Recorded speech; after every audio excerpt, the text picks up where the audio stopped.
Hi అండి, welcome to రుచి channel. Hi all. నేను ఇప్పుడు తోటకూర ఫ్రై ఎలా చేయాలో చూపిస్తాను. దీనికి ఒక 4-5 కట్టలు తోటకూర కట్టల ఆకులను తీసుకొని దాన్ని శుభ్రంగా కడుక్కోవాలి.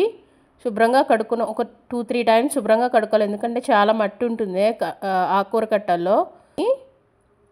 కట్ చేసుకోండి. కట్ చేసుకున్న తర్వాత ఉల్లిపాయలు, పచ్చిమిరపకాయలు, ఎండుమిరపకాయలు ఇవి కూడా పక్కన ఉంచుకోండి. వెల్లుల్లి రెబ్బలు. తర్వాత ఒక పాన్లో ఆయిల్ వేసుకొని దానిలో తాలింపు గింజలు వేసుకోండి. తాలింపు గింజలు తర్వాత కరివేపాకు, ఉల్లిపాయలు, పచ్చిమిరపకాయలు, కరివేపాకు ఇవన్నీ వేసుకొని బాగా ఫ్రై చేసుకోవాలి. బాగా ఫ్రై చేసుకున్నాక అవి కొంచెం బ్రౌన్ కలర్లో రావాలి. కరివేపాకు కూడా వేసాను.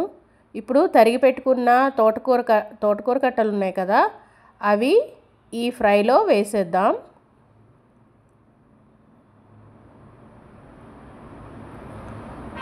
ఈ తరిగి పెట్టుకున్న తోటకూర కట్టని కడగకూడదండి, అంటే ఆకులు కట్ చేశాక కడుక్కోవాలి.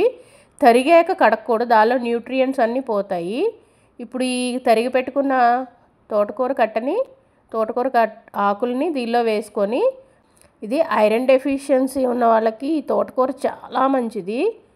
ప్రెగ్నెంట్ లేడీస్కి, చిన్నపిల్లలకి, చాలా ఐరన్ డెఫిషియన్సీ ఉన్న వాళ్ళకి ఐరన్ బాగా పడుతుందండి.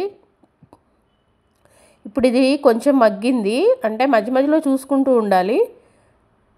కొంచెం మగ్గింది, ఇంకొక 5 minutes మగ్గించుకుందాము. మళ్ళీ మూత పెట్టి మగ్గించుకుందాము. మళ్ళీ ఒకసారి చూద్దాము. ఓకే, కొంచెం మెత్తగా అయింది. తర్వాత దంచిపెట్టుకున్న వెల్లుల్లి రెబ్బలు ఉంటాయి కదా, అవి కొంచెం దంచి దానిలో వేసుకోండి. వేసుకున్న తర్వాత కారం వేసుకొని కొంచెం సేపు ఒక 5 minutes మళ్ళీ మూత పెట్టుకొని కొంచెం మగ్గించుకుంటే వేడివేడిగా తోటకూర ఫ్రై రెడీ. దీనిలో కొంచెం జీలకర్ర పొడిని కూడా వేస్తున్నాను లాస్ట్లో, అంటే స్మెల్ బాగుంటుంది, టేస్ట్ కూడా చాలా బాగుంటుంది. కంపల్సరీగా ట్రై చేయండి, చాలా టేస్టీగా ఉంటుంది. తోటకూర అసలు తినని వాళ్ళు కూడా మొత్తం కూరల్లో తినేస్తారు. అన్నంలోకి బాగుంటుంది, చపాతీలోకి బాగుంటుంది, చాలా టేస్టీగా ఉంటుంది. హెల్దీ కూడా. ఒకసారి ట్రై చేయండి. వేడి తోటకూర ఫ్రై రెడీ. బాక్స్లో తెలియజేయండి.